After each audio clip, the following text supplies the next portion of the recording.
Apolline de Malherbe.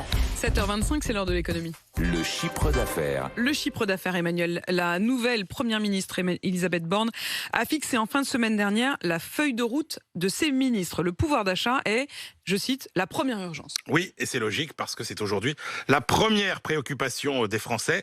D'abord parce que la hausse est brutale. Rappelez-vous, même en septembre, c'était pas encore du tout le sujet majeur. Et puis surtout parce qu'elle touche vraiment tous les postes de dépenses en même temps. Et ça ne s'est quasiment jamais vu dans l'histoire, qu'on parle d'énergie, de logement et bien sûr d'alimentation. Je vous rappelle le chiffre d'Allianz qui a fait une estimation la semaine dernière, 224 € par personne sur l'année pour nourrir, pour se nourrir. 224 € de plus. Une famille de 4, ça fait quasiment 900 €.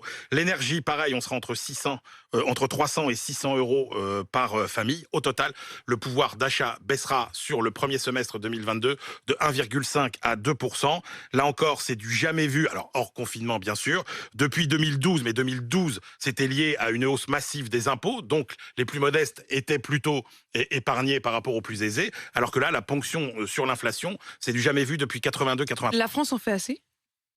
Alors, oui, les mesures prises en France pour soutenir le pouvoir d'achat des ménages ont été plus importantes que dans les autres pays européens. C'est ce que montre un calcul du cabinet Asterès.